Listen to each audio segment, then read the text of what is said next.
Good morning, everyone. Dr. Vicky here, speaking to you from the Seeds of Transformation Healing Center.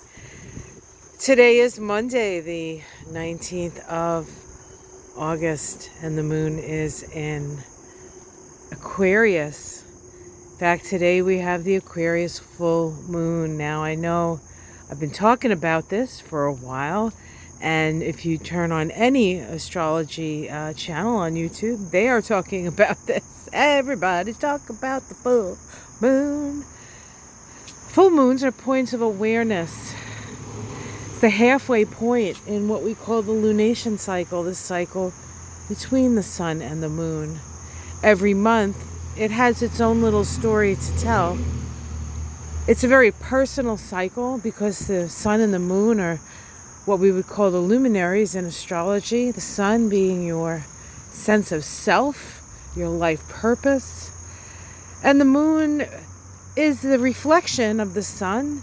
It's in a way how you work your life purpose in the sort of quote-unquote real world of this dense physical environment.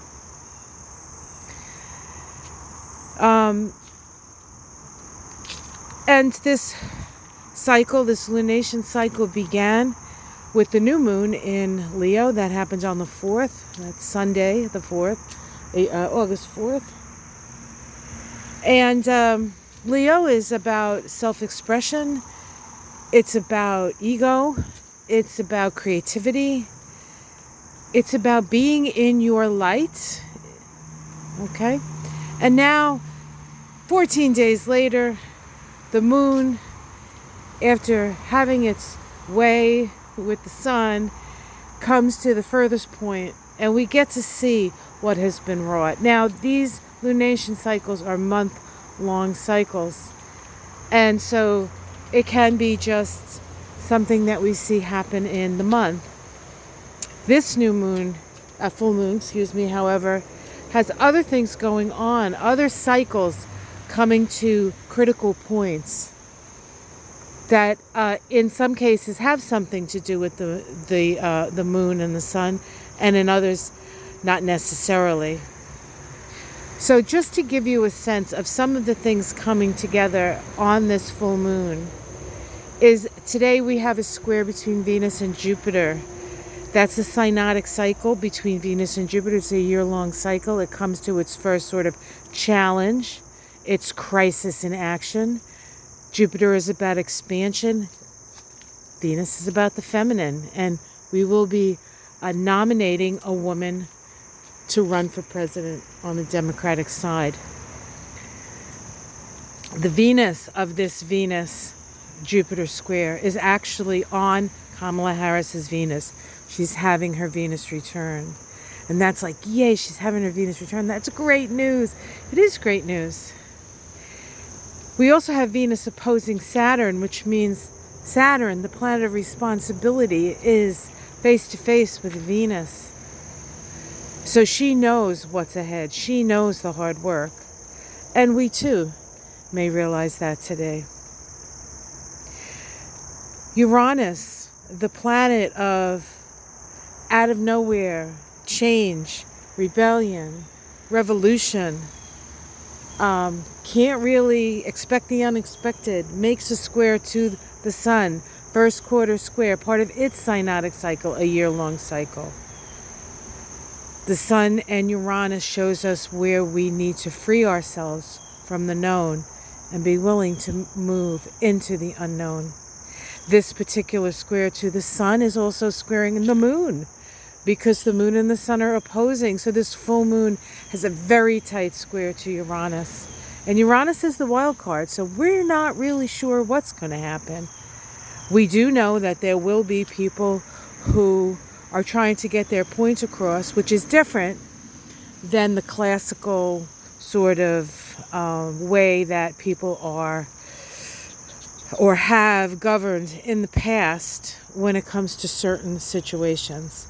I think homelessness will be a big deal. I think the war in Gaza will be a big deal. Hopefully we can hear some good news today about that ceasefire. Biden seems to think that it's going to work, but this isn't the first time he's thought things are going to work. But if I know Biden, he's definitely would prefer to get this one off of Kamala's board as she faces, and of course put it on his, I don't want to say scorecard, because his scorecard is full. But this is a man who doesn't let go of anything if he thinks it's going to help the people. And I know some people out there are not the biggest Joe Biden fans, and I know some people out there are still upset about what happened to Biden. But you know what? These people know what they're dealing with. They know, if anybody knows politics, it's Biden. Jesus, 50 years in politics. He knows that he's dealing with a pit of vipers. He knows. All right, so there's that. We also have one more. There might be one more thing in there that I can't think of now because I got off on the subject. But and then one more synodic cycle that comes to a point of crisis, and that is the synodic cycle between Jupiter and Saturn. Today we're having our first Jupiter-Saturn first quarter square, along with this full moon squaring Uranus, along with Venus opposing Saturn and squaring Jupiter. We have two T-squares in this, a mutable T-square and a fixed T-square. T-squares bring a lot of energy, so we can expect this to be, if anything, a very energetic day. Now, just a very quick note about Uranus and Saturn. If you want to see the charts, I just put out the week ahead. I spend a lot of time on this first day, of course, because everything is happening, but you'll be able to see the charts. You'll be able to see these Sabian symbols. It's an incredible picture of the point that we're at and the potential for, I think, really good things as we move forward. Saturn and Jupiter are on a 20-year cycle. Every 20 years they come together. The last time they came together was December 21st, 2020, winter solstice, a powerful day in itself here. Well, a powerful day, winter solstice here, summer solstice down under. And it came together starting what many consider the beginning of the Aquarian Age. But you know, the Aquarian Age is an idea more than it's actually a date. And it's an awareness. And people are getting more and more aware. We don't have to do it the old ways. We are not going back. We are not going back. It's about forward momentum and forward movement. And the future is a collective one. If we want to survive and thrive on this planet, we have to start working together. The initial conjunction of this now first quarter square was at the first degree of Aquarius, where Pluto sits right now. There's actually quite a few connections to that 2020 chart and the chart today of this exact square. You can check that out on my channel. It's incredibly exciting. It's just incredibly exciting. It's not scary. It's just exciting. The future we've all been holding in our heart is coming, is here, is already here. We're just catching up to it, guys. So if you want to check that out, check that out. Ona and I did a Mystic Sisters live this weekend, this past Saturday. It's about an hour, 15 minutes. I did a reading on a tarot reading on the DNC. If you want to check that out, we talked a lot of astrology.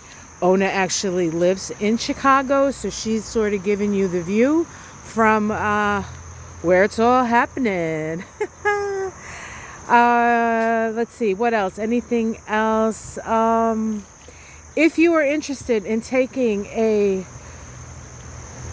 Tree of Life class with me, learning the Kabbalah and learning how I work with the Kabbalah, I am offering that come September. I believe it's going to start on the third week of September.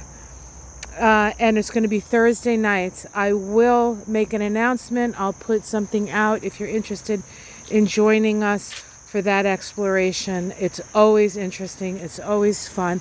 A little technical in the beginning because you got to learn the language, but ultimately it's a fantastic exploration of the Tree of Life, and you'll have some tools to work with the Tree of Life once you take the class. So that's always neat. And I think that's what I want to say. All right, guys. I want to say also that yesterday we had our first moonflower, but we missed it because moonflowers open up at night.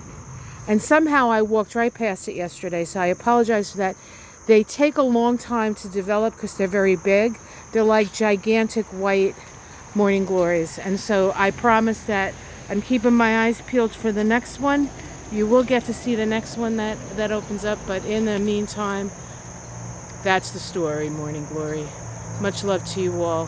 Have a great day. Enjoy the DNC. I think it's going to be exciting, a little tense, but ultimately very, very, very cool. Take care.